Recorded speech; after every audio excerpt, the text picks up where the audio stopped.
Man, I love this. I love South Texas. The Kansas City Royals select Blake Mitchell. Corpus Christi John Paul II are the state champions. South Texas, we're super proud of the baseball, and it's only going to get better.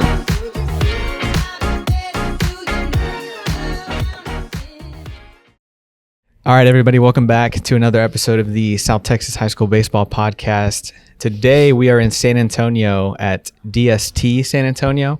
I'm here with Trey and Morris, kind of the brains behind the operation that kind of lead everything here. So it actually worked out really well. I'm filming with Dustin Saenz and Michael Cuevas, and while I was here, I asked Morris if he would be willing to come on, and it just so happened he said yes. He wanted to get Trey in, and we'll get Cade as well. So this was a very spur-of-the-moment thing. I'm glad that it worked out, and excited to talk about all things DST, about you guys and your background and kind of the road that brought you here, as well as your playing time and basically everything, a little bit of insight about you guys. So excited that you guys came on. I want to thank both of you, and I'm excited for what we're going to talk about. We'll start with you, Morris. Kind of give us your background, introduce yourself a little bit, and maybe tell us where you're from, where you went to college, that kind of stuff. Yeah, so I'm originally from Eagle Pass, Texas, and back then I was a high school baseball player. Went through that whole process of playing South Texas baseball, so whenever we got to play against the Corpus schools, it was always a big thing for us going through the playoffs. After that, I did go to A&M, and so I kind of went on an academic route, and I was more going to be a guy that was going to play some small college stuff, but I knew I was going to A&M, so did that. May talk a little bit about the whole walk-on tryout process and my little claim to fame of what happened for one day. But and then after the college side of it, went on to coach high school baseball for 15 years, and came to the San Antonio area in 2010.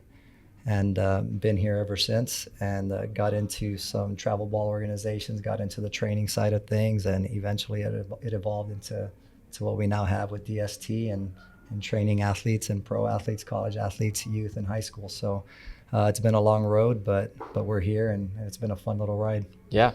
Did you coach in Eagle Pass, or where were you coaching? I did. I started off coaching in a small town, Stockdale, for 1 year. Went up to Wiley, Texas, east of Plano.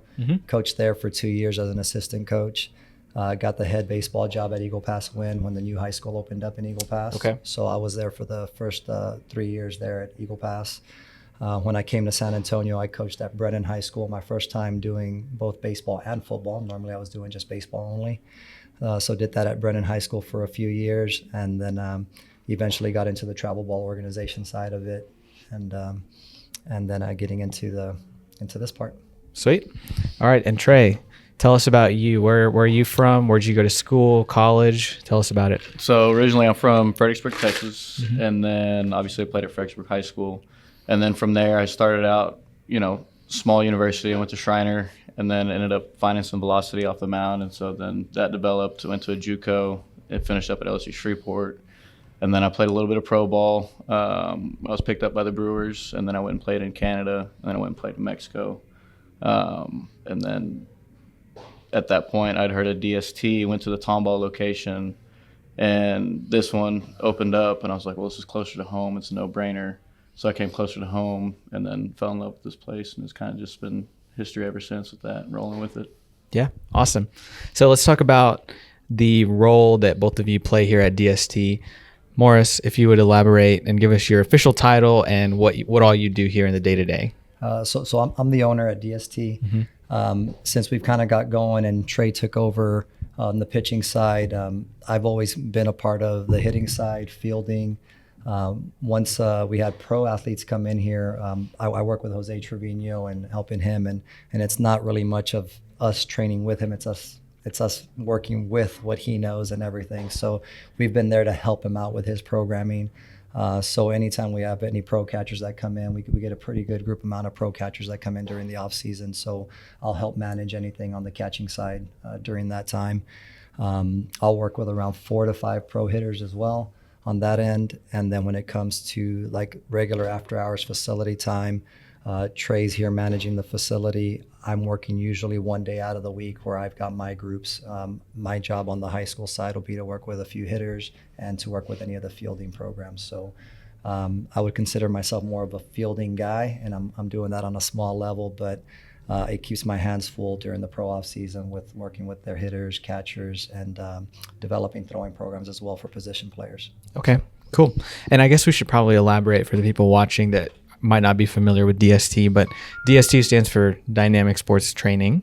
Correct. And the San Antonio location is not the first location. There are several others. So the history that if you could kind of share a little bit about where DST started, originated, and how you came to own the San Antonio location. Yeah, so DST started off in Houston with Kevin Poppy and Lee Fiocchi. Lee Fiocchi was the strength and conditioning coordinator for the Anaheim Angels. So he did that. I believe he retired maybe 2 or 3 years ago from Major League Baseball. So now he's full-time back at the Houston location. I got into a relationship with them back in 2019 when I was in the process of getting these things going. I knew that San Antonio needed some higher level training.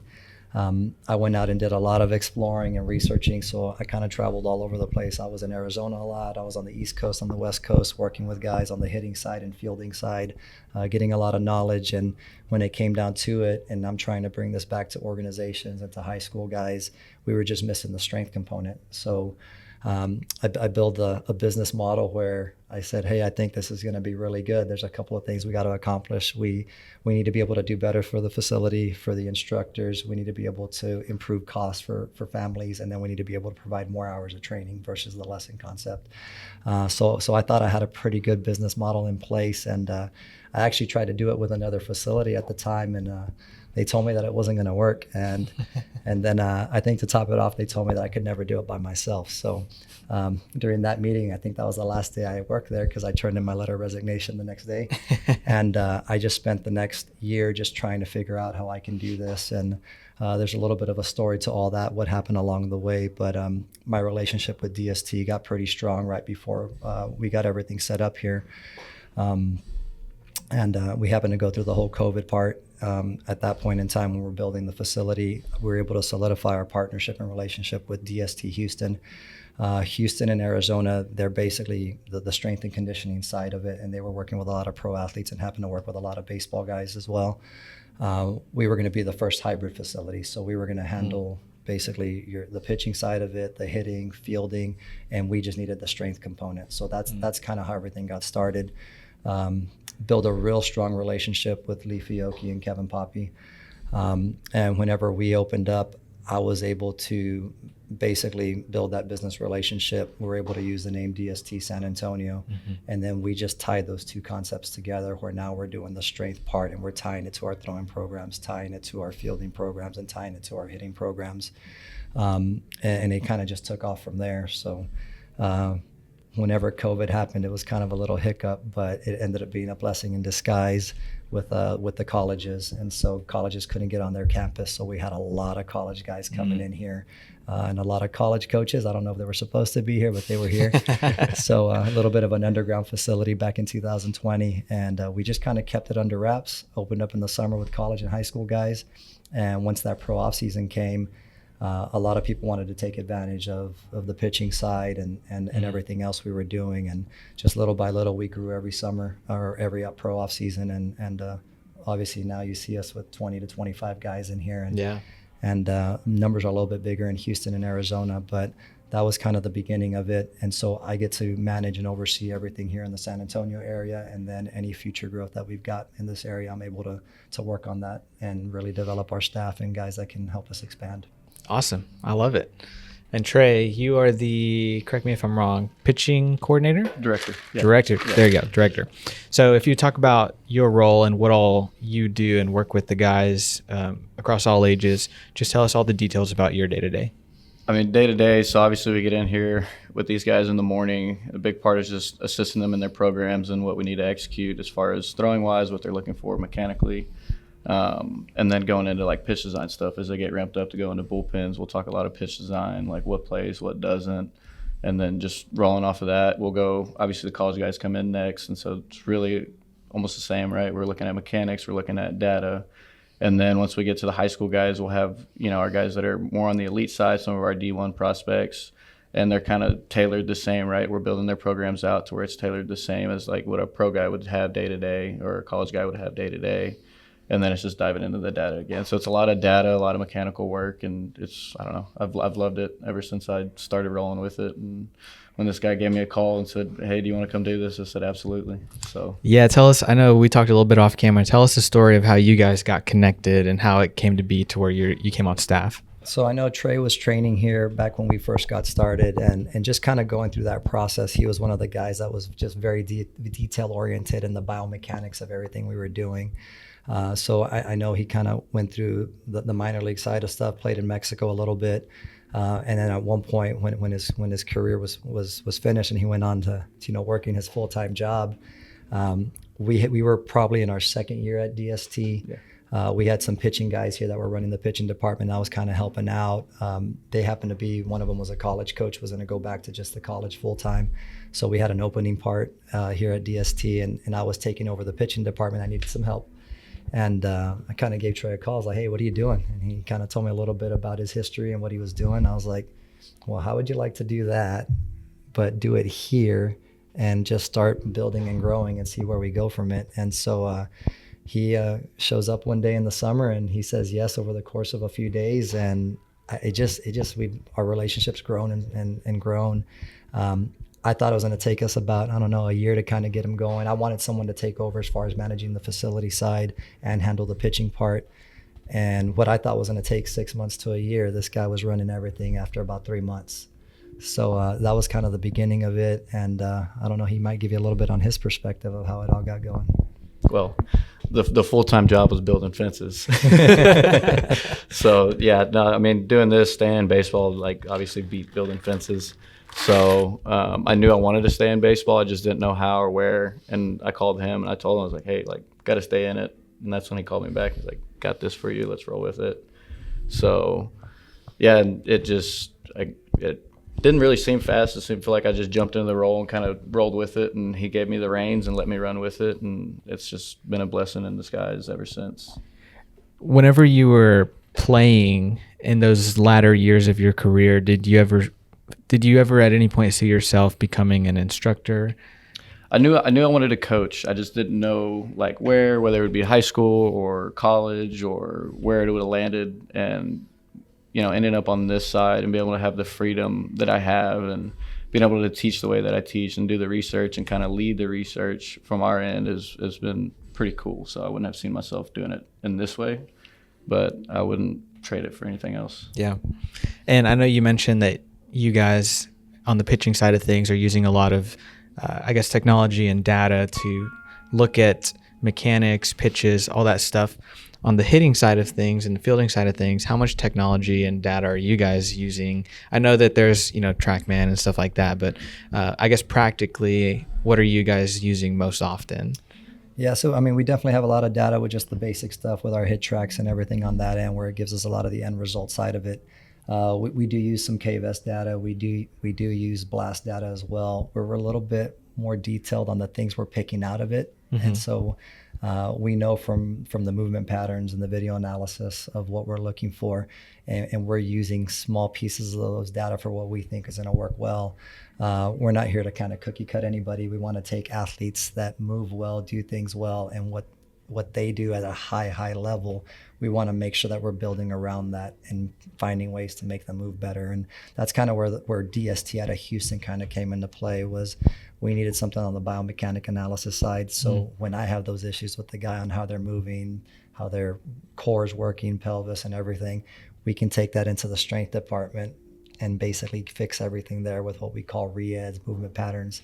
So there's a lot of biomechanics side to all of this, and we kind of work hand in hand with the two departments. And so a lot of times all the movement fixes aren't just necessarily being done in the hitting cage. A lot of this is being done in the weight room and with a lot of prep work too. Yeah. So would you guys say that the actual, art of being able to move well and move efficiently and navigate your body as efficient as possible, but also building strength, is that probably the base and foundation of both fielding, hitting, and pitching? Yeah, absolutely. Yeah. There's dynamic correspondence. So anything that we want to see show up on the field, like we're training that in the weight room. It's not just specific or your foundational lifts, like the moves that we're doing, we're trying to have show up and like the feel to play at the same time. Okay. And on the hitting side of things, same thing? Yeah, definitely the same thing.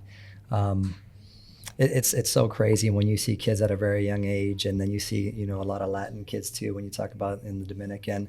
These kids are such good movers when they're so young, and we talk about what happens here in the States, and you got so much coaching at a young age, but a lot of times we're coaching good movements out of them.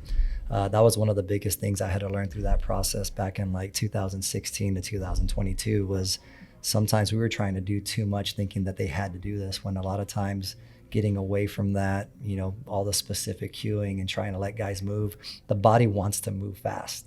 And so the body also wants to reorganize to move fast. So our training is a lot different, where we're building, constraint-based environments to put kids in tough situations, and the body's fixing itself as we go.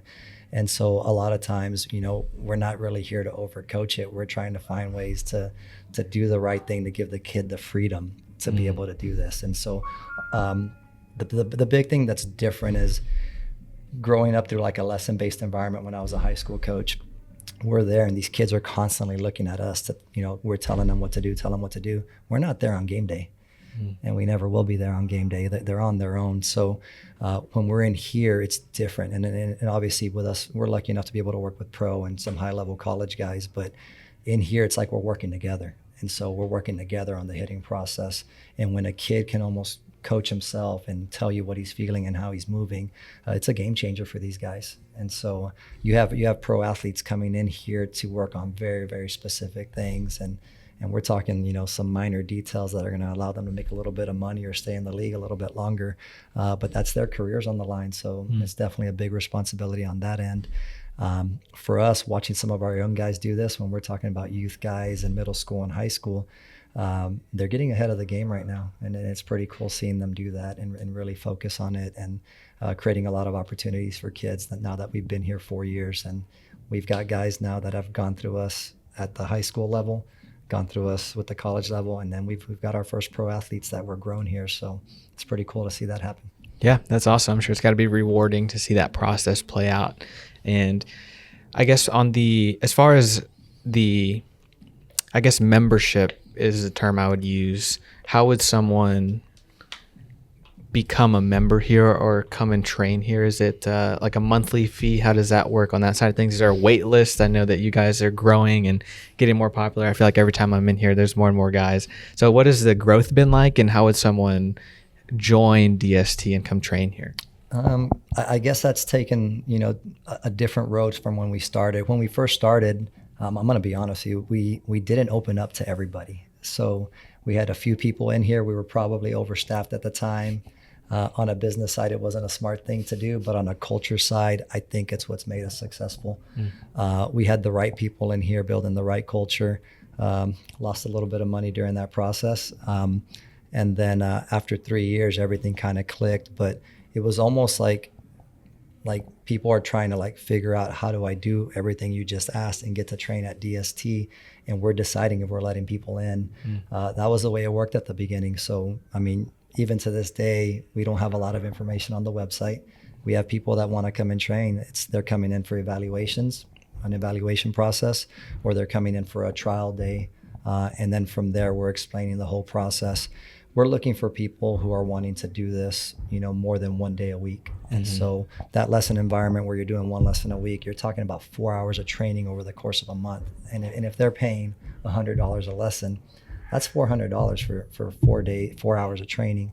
We're trying to flip the script. We're wanting to do something in that area and getting kids right now where they're coming to the pitching department, they can come 5 days a week. And so we have kids that can come as many as 20 days over the course of a month and build a true pitching program. On the hitting side, they can come twice a week. So now we're talking about 8 to 10 hours of training that they're getting on that end.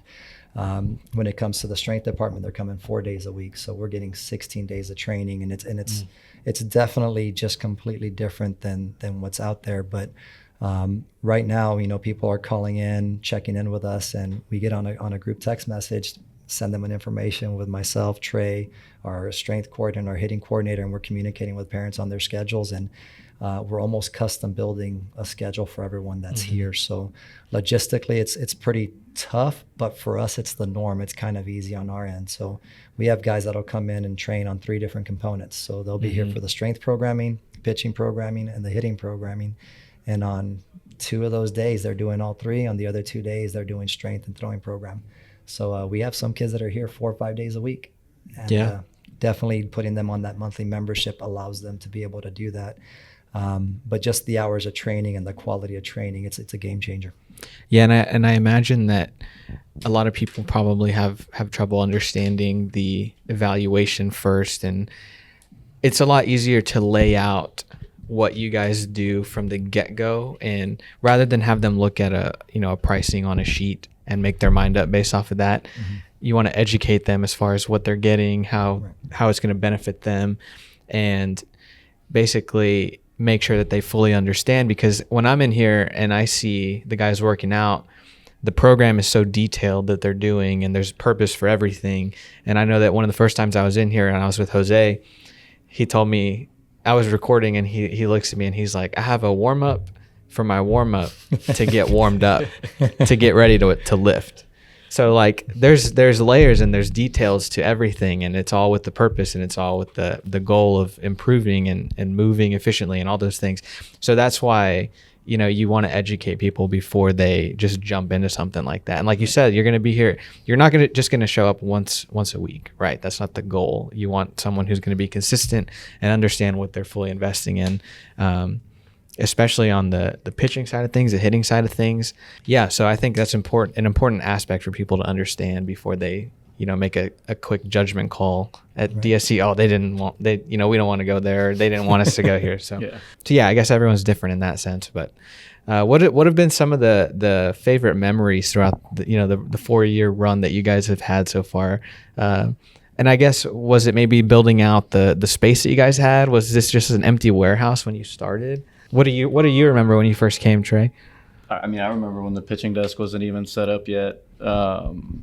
I think everything was still brand new. He could probably give you more insights on build and everything. I mean, I came in, it was still pretty bare bone in comparison to what we have now. Yeah, so I have a daughter who's 16 years old. And I want to say when she was 11 or 12, she's really into the volleyball side of it. So cost is way higher on the volleyball side, by the way. And so we were looking for some strength training for her. And so an old friend of mine was doing some strength training, and so I ended up signing her up for 2 times a week, and I end up coming to where we're at right now. So we're in these 2 bays right now, and it was called Superheroes Fitness is what it was called back in the day. And so we come in, I'd sit on that couch, it was hot in here, and she'd go back there and do her training, and she would just go through her training process. And I mean, she might have been 11 or 12 years old at the time. She's been invested to this on the volleyball side for a long time. She's a junior at O'Connor now, playing volleyball. And so 2 years later, I happen to be looking for locations. So I'm looking for locations all over the place. And my realtor calls me one day. He's like, hey, I got a place. So I come in and we're driving up, and I'm like, no way. And so literally we're walking into the same place, and they had shut down at the time. And so I'm like, okay, so we're talking about 2 bays, and it was around, I think, 5,400 square feet with the 2 bays. And I was like, yeah, we can build a facility here. So I designed a facility for 5,400 square feet and decided to go through that process. And then I asked the owner, I was like, hey, who's in the 2 units next door? And they're like, nobody, it's empty. And there was a bunch of offices back there. I was like, can we take it? And they're like, yeah. And so they ended up letting us rent out all 4. And what we thought was going to be a little bit of money to design this place was not a little bit of money. And so about 2 months later, this whole place is just completely empty. And myself and another guy that works with us, Kevin Keaton, we came in here almost every night. And I mean, we were tearing stuff apart. We were building this thing from scratch along with the builder. And I mean, we were hands-on. So we were hands-on through the skeleton process of this. And I think we had an ice chest for a chair. We had 1 table and a ping pong table. And that was the beginning of it. And that was actually right here in this area. Awesome. I love that. So I guess from the initial 2 bays that you had the deal for, and then you realized that 2 extra units are available, did that effectively double the square feet? Yeah, so now we're at 10,800 square feet. Okay. So definitely a little bit bigger than what we thought at the beginning, but I mean, it was the right fit. It's exactly what we needed. Everything else, I mean, there's no way we'd be doing what we have now, and you get to see the bullpen behind us, and Yeah. I mean, yeah, it's definitely a lot better with the bigger facility. Yeah, the layout works really well. You got the bullpen directly behind us, and then going this way, you've got the whole weight setup, and then on the other side, on what would be the left side of that, you've got 3 or 4 cages right there. We'll have 6 cages on this side. Okay, Yeah. there you go, 6 cages. So yeah, it's a really efficient layout, and then you've got the lobby and this, I guess, waiting area where parents would hang out and stuff. But yeah, I think it's turned out really well. It's pretty cool here, and I didn't realize it's only 4 years old. So, or I guess think we're on year 5. 5. Yeah, Okay, we're so on year 4 or 5. 5 years old. So, yeah, pretty sweet. You guys have anything else you want to add about specifics or about programming or anything on that side of things?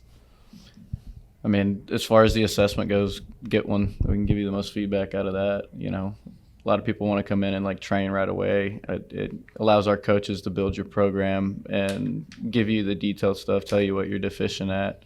We'll let you know what you're good at, but we'll also let you know, like, hey, this is what you really need to work on. This is what you need to get better at, whether it's obviously from a strength aspect or a mobility aspect.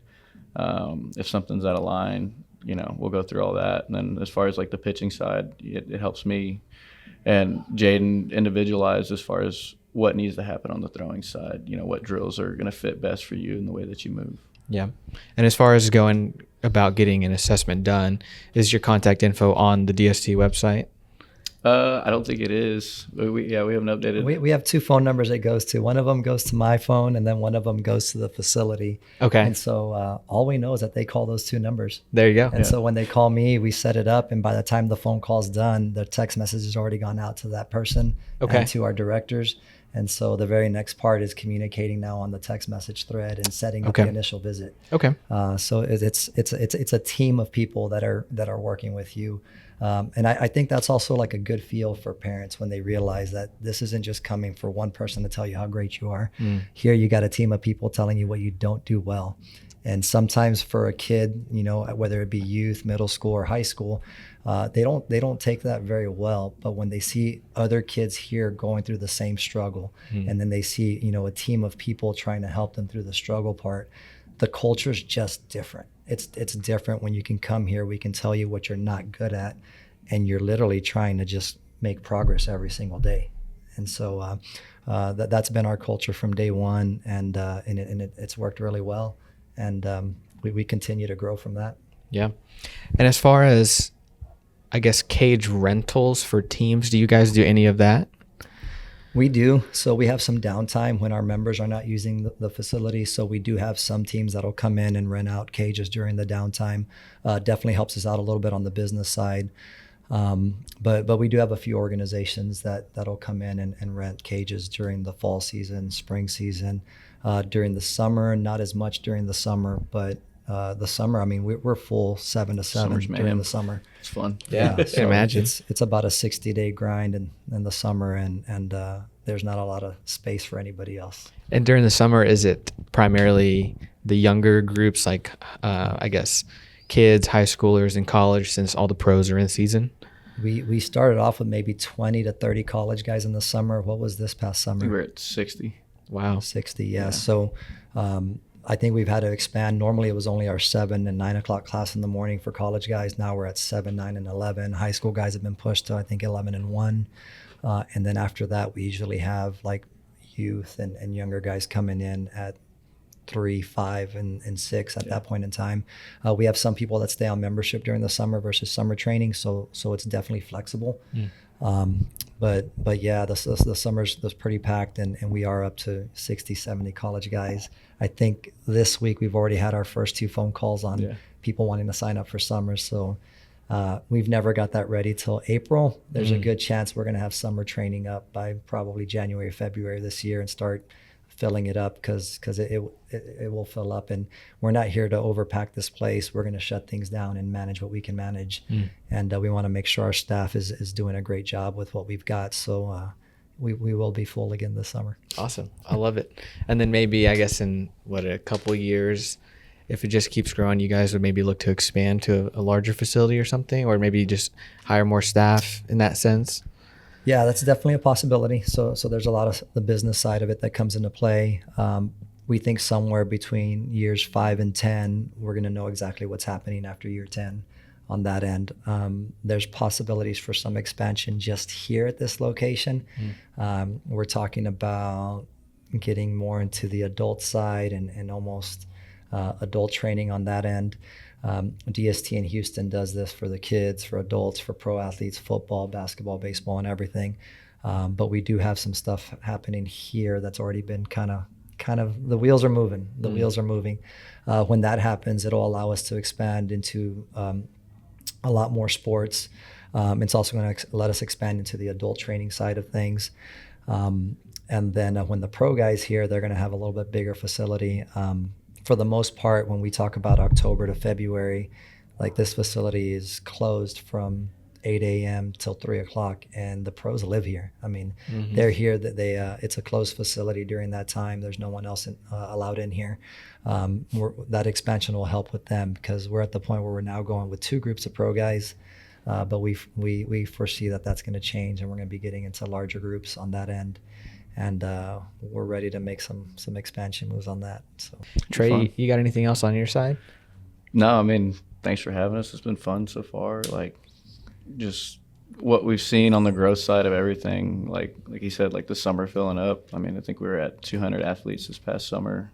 And then now with Christmas break coming around, we expect probably the same high volume of people rolling through. And just excited to see this place grow and see the culture continue to be good and getting better as the people and the staff develop through it. So yeah, I got a quick question for you before we cycle you for Cade. So I guess we can get Cade ready whenever, but what's the fastest pitch that's ever been thrown back here? 98.9 by Corey Cater. Okay. So when was that? What was that? 2022, 2023? Yeah. Okay. So just waiting for somebody to come take it. Who's gotten close? Who was it? Forrest Whitley was up to 98. Yeah. I believe so. Okay. Yeah. Does Forrest train here or in Houston primarily? He's at the Houston one now. Okay. Yeah. Gotcha. So. And so I guess is the Houston one only weight training and there's no baseball aspect there, or was it like that originally and maybe they've added the baseball aspect there? So back when they first started, any baseball stuff that was happening was part of Premier at their North location. Okay. And so if they were doing, whether it be throwing or hitting stuff, they were doing it in the same area, but it wasn't DST. Now we've got several of our guys working in major league organizations. So Poppy's now working on the strength side for the Cubs. We've got Garrett Kelly working on the strength side for the Padres. And so with that happening, they're starting to integrate a lot more onto the throwing programs and to the hitting programs over there. Arizona's kind of taking the lead as well with doing some of the hitting side of it and the throwing program. So they're basically taking this model and reverse engineering it into those models. So Gotcha. So all that's happening Okay. constantly evolving. Yeah, because I think from my perspective, when I first came to DST a few years ago, and I got here the first time, I only associated DST pro athletes. It's a baseball facility, but I guess the intent from the get-go was more of the weight training aspect, and then the baseball, like you said earlier, here specifically in San Antonio, just so happened that you guys have it in the same facility. Right. Yeah. I mean, when a pro athletes come in here, they're coming for the strength side first, and then we're managing the rest of what they do after that. But that's the first thing they're coming for is the strength programming. Now you can say with as big as we've grown on the pitching side, they're coming for the strength and the pitching now as well. Obviously we've grown a little bit with the catching side of it. We have a few position players on the hitting part. I think we started off with 1 major league guy at the beginning, and I think we're up to 5 major league guys now. And we're probably foreseeing about 3 or 4 guys make their debut this upcoming season. So a lot of guys on the right track. Yeah. And always exciting to see that happen. Well, if you guys don't have anything else, we can trade you for Cade whenever he's ready. Yeah, we can just cut back to whenever Cade's out here. So I appreciate it. Yeah, absolutely. All right, everybody, we are back with Kade Brewer joining us now. We traded Trey for Cade. So he is the strength and conditioning director here at DST San Antonio. So Cade, if you would, tell us a little bit about your background, where you're from, where you went to school, and I assume you were an athlete yourself. Yes, so sir. tell us all that. Tell us all the history about you. A lot of stuff. So I was born in San Marcos, ended up going an hour north of Dallas, went to high school in Whitesboro, Texas. Basically just played baseball my whole life. My dad and my brother, biggest influences for me, and my brother played college baseball, kind of wanted to follow in his footsteps. And so I ended up going to Hill Junior College for 2 years. And then I was talking heavily with a bunch of D1s. My sophomore year was COVID. So then that just kind of threw everything for a loop. Decided to go back to Hill, so it ended up being 3 total years. And then ended up going to the University of Houston. The year after that, I tore my labrum there, and then kind of just got in the portal. Had some other schools reach out to me, some other D1s, but I couldn't play summer ball or anything like that. So ended up going to Arkansas Fort Smith D2 and played my last year there. Ended up being with one of my best friends from Hill, actually. Got him up there as well. His name's Michael Brenton, and we were roommates, played our last year. It was a lot of fun. Got to start an FCA program up there too, so that was really cool. Got to be closer to my fiance at the time, but my wife now. Awesome. And DST, actually, my connection with them was they were the strength. It was Jake Allen was our strength guy at Houston, and then he ended up taking a job with the Mets. And then DST came back into Houston and took over that role for us. So I met Hayden Letts, and he's over at DST West. And basically I just called him one day on my way back from Memphis, where my wife played softball, and was asking, I said I wanted to get in this industry, and asking if there were any jobs available in Houston or what. And he said, give me 2 seconds. And a week later I was down here. So Awesome. Yeah. I love that. What did you go to school for? Did you go to school for I went to- kinesiology or anything? Well, or? I changed my degree, it seems like 1,000,000 times. So every school had its own challenges. I ended up getting my degree in organizational leadership, which is nothing, but I just needed a piece of paper. But, Sure, yeah. I've been basically just studying all these certifications right now. I'm a CPT, taking CSCS in January. Okay. And then looking into a couple other certifications.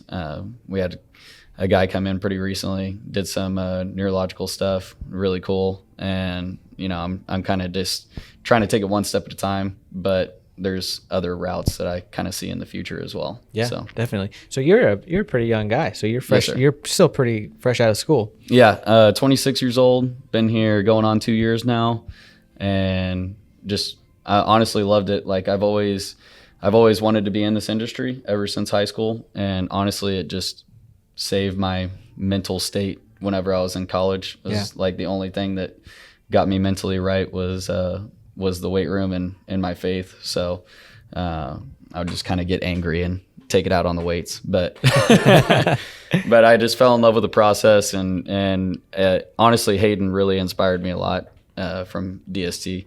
And any question I had, he was just boom, right on it. Could answer any question that I had, told me the exact reason why everything was going on. And that just inspired me even more. And I knew I wanted to be in this industry, and I honestly see myself doing this for the rest of my life. And I just love working with guys, and I'm still connected to the game that I fell in love with a long time ago. And, it's cool getting to work out with all these pro guys, all the college guys. I mean, even the youth guys, it's cool to see their transformations over the years.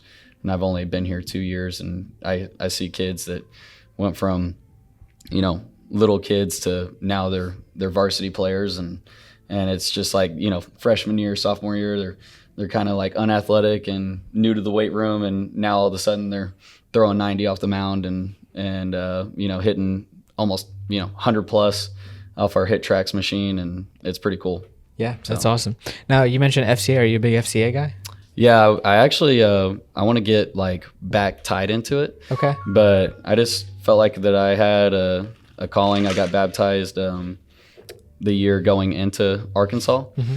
And it was me, my dad, and my brother. We made that decision to get baptized together, and it really just kind of circumstantial, I guess. It just fell into place, and I wanted to kind of help out my team, and I led a Bible study first, and I was kind of curious why we didn't have an FCA program. I did it at the University of Houston, and I was like, we should just start one. And so I started it up and got in touch with the FCA does regions. So I got in touch with the regional director in Arkansas and kind of went from there. But now we average like 8 to 10 people a meeting, and most of them are baseball players. Yeah. Golf is actually a pretty big deal at Arkansas. So a lot of golfers would come in.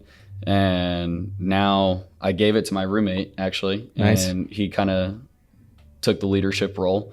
And my coach just sent me a video this year, and they're averaging like 50 people a meeting. So it's grown from, 5 to 10 to 50. That's awesome. It's pretty cool. So it's funny that you mentioned FCA. Last night I was at the Coastal Bend FCA banquet. Yeah. I live in Corpus. Yeah. And I'm actually a board member of the Coastal Bend FCA. Oh, it's great to meet you, man. Yeah. So I've been on the board down there since May. Yeah. And I led FCA in my high school at Skidmore Tynan, which is near Beeville down there, for 2 years. I was a member all 4 years in high school, but I was, I guess, our president or leader, whatever you want to call it, my junior year and my senior year. And then I wasn't really involved. They didn't have a FCA group at A&M Corpus where I went to college. They do now. And then the regional director, Ricky Sparks, now asked me if I would join the board back in March, I think it was. So I told him I would take some time and pray about it because I feel like I'm still a kid. Yeah. I'm only 25, and I was like, you want me to join a board? That's that's a big deal. Like, I thought adults do that kind of stuff. Yeah. So he asked me if I would join. I prayed about it, and it felt, I felt peace about that. So I joined the board. So I've been on since May. Awesome. But yeah, so pretty cool little connection there. Yeah, for sure. I loved it, and I still stay in touch with the regional director up there, and of course stay in touch with my roommate. And he actually is really cool. He actually transferred to Colorado Springs, and they had no FCA program, and he started one up. Awesome. So I love it. Now Colorado Springs has the FCA department. Cool. So really cool. What does your day-to-day look like here at DST on the strength and conditioning side of things? Are you doing the programming for the athletes? Yeah, I do everything, man. It's absolute chaos, but it's fun. So, we do a post-grad team up here. Yeah. And so my day starts at, 5:30, 5:45 in the morning. Working out with them. I program for them. I actually programmed for Ranger Junior College this fall too. So I was running 2 college strength programs. And then I also do we call it the ASG group. It's the after school group up here. Program for all those guys, high school, middle school.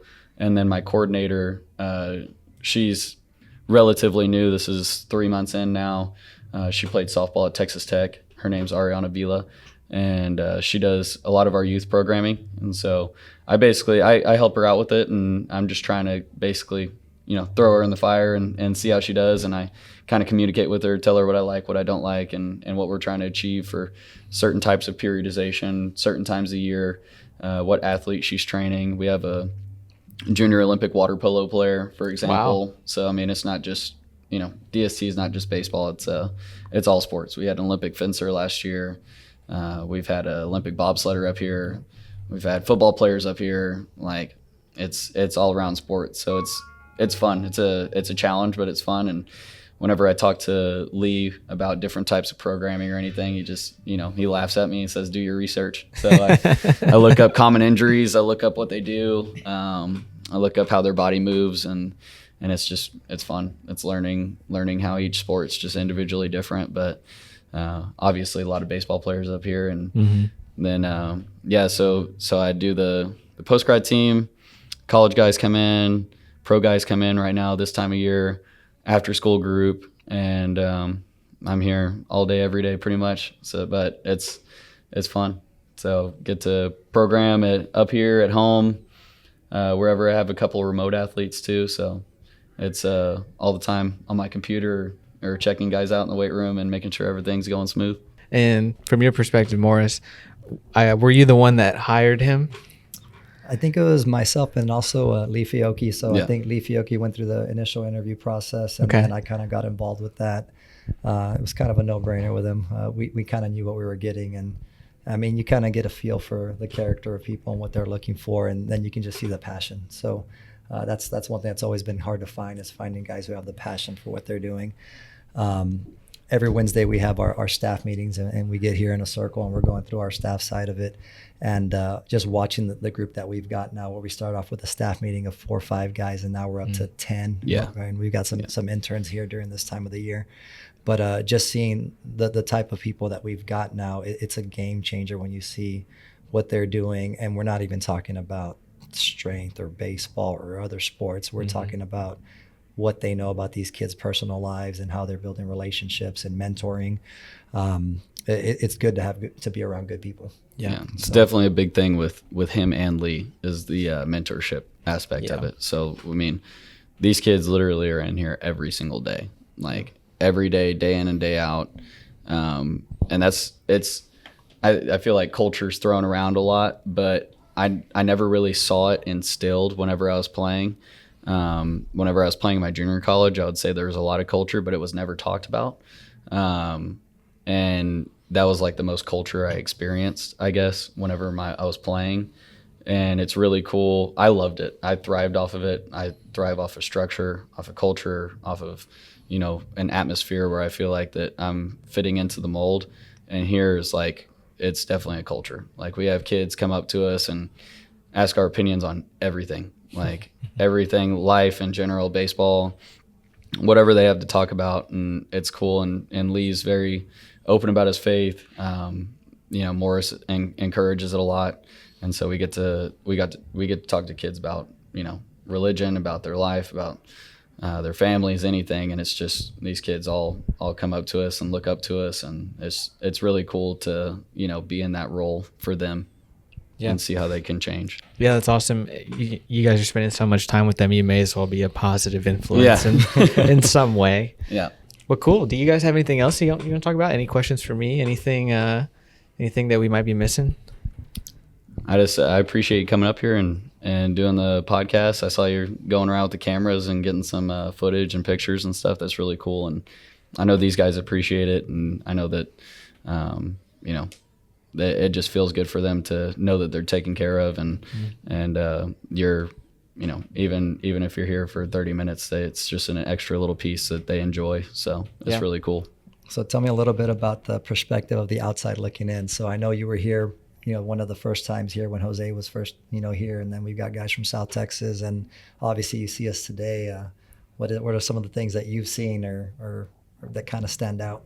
Yeah, so the first time I visited DST was in probably December of 2021, because Jose was still with the Rangers, and I probably came by like 4 or 5 times, and that's when I met you, I met Trey, I met a handful of other guys. And so it's been 3 years since it's been 3. This month is 3 years that I've been in and out of here a little bit during the off seasons primarily. There's definitely been growth on the I guess population of people coming in and getting workouts on the baseball side of things. That's really the only time that I'm here, is when there's baseballers in here. So you guys are definitely growing. So that's got to mean you guys are doing something right, and that people are wanting to come and that word is spreading. So I think you guys are doing a really good job in that aspect of giving people quality instruction and a quality product for what they're signing up for. It's cool getting to know some of the guys, and I've met guys like Jack Neely and that recently debuted or something, or that are currently in the big league. And I remember Jose reached out to me because of some video stuff that I do. And he told me, he's like, dude, you should come to one of my workouts. So that's how we met, was here. And he had DM'd me through Twitter, but now we're close because we're both from Corpus. So like our families are there, and that's kind of the deeper connection that we have than just a Twitter DM. But so we see each other when we're back home in that sense. But it's nice being able to come up and see familiar faces here at DST in this regard. And again, the aspect that you guys are growing and talking about potential expansion, and you guys are getting more athletes and more adult instructional for actual weightlifting and training is really exciting for me to see, because it means that you guys are doing well and you guys are doing something right. So I love it. I love everything that you guys are doing, and I'm really happy that we got to sit down and talk about everything. So yeah, I mean, I'm a baseball guy, so I always favor when there's baseball activities going on in here. I grew up playing as well, and I don't know if you know if you've got a chance to meet Dustin Signs. Yeah. Okay, Yeah, so yeah. he and I grew up playing against each other like every weekend. Oh, and really? He was so good as a kid, man. Like we would see while we're playing the Oso Tigers, is Dustin pitching? Oh, he is. Dang it. Like, Yeah. Man, we're lucky if we're gonna score a run today. So it's really cool seeing like guys that I know from Corpus that are now playing pro or in college that end up here in San Antonio, not too far from home, but not just anyone makes it to the next level and gets to come train in more of a detailed and professional setting. So it's really cool just the way it's all come together, and that I get to meet everyone and spend time here. Yeah. It's been awesome. Yeah. So Yeah. I love definitely it. awesome on our end, and it's always been good having you a part of everything. And as far as for people down the road looking to do stuff here, when we've got those pro athletes here and they're working with minor league guys, man, the stories that you're hearing and just the talks, and a lot of times people think they've got a lot of time, and I think Jose always said it, you don't have time, like you got to get in here, be the first one in, last one out. Yep. And getting to listen to a lot of the back end stuff on that end, and almost being put into their dugout and into their locker room culture, and how much happens on the back end. I mean, there's a lot happening, and but it's definitely good to be a part of it, and to allow them to let us be a part of it. And we're going to be here to do as much as we can for as long as we can. Yeah. Awesome. You got anything else, Cade? That's it, brother. Awesome. Appreciate it. Anything else from you, Morris? No, I think I'm good. We could probably talk for a few more hours. Yeah. Definitely. You going down to his tournament? Yeah, so I'll actually be doing the video stuff for his tournament. Awesome. Yeah. Awesome. Are you going to go down? I was my brother's going down because his brother-in-law is Jared Hooks, who owns Goat Gloves. Okay. And they were there last year, and I think that he convinced my brother to go this year, so I might go down there with my brother and hang out. So Yeah, come by. that'd be Cool. cool. If you need spots, recommendations to eat, let me know. Heck yeah. I love Corpus. It's my city. Yeah. I'm not originally from there, but I've spent a lot of time going there growing up, and that's where I live now. I've lived there for the last 8 years. Yeah. So And one of my buddies is a cop down there too. And, Oh, really? And my brother and him are all three really close. So awesome. it might be a cool deal to make a little trip down there and surprise him, Yeah. say what's up. So it'd be Absolutely. cool. If you come down, let me know. Yep. Say what's up. But yeah, again, I appreciate you making the time, both of you, and appreciate you guys watching and listening. So there you have it. Dynamic Sports Training, San Antonio. We got to talk to the owner, the hands-on guys, strength and conditioning, pitching. They've got it all here, but not just baseball side of things. If you're an athlete or you're just an adult wanting to get into the strength training side of things, please reach out to them. Some contact information is on their website, and if you really want to, you'll figure out how to get a hold of them. But They'll find us. yeah, Yep. they'll find you. So and their location is off Nacogdoches near the airport here in San Antonio. So right, is that Wurzbach behind us? Yeah, Nacogdoches and Wurzbach Parkway. Yeah, so there you go. So we're in this part of San Antonio. But yeah, we appreciate you guys watching and listening, and we hope you catch us in the next one. So take care in the meantime. Thank you, man.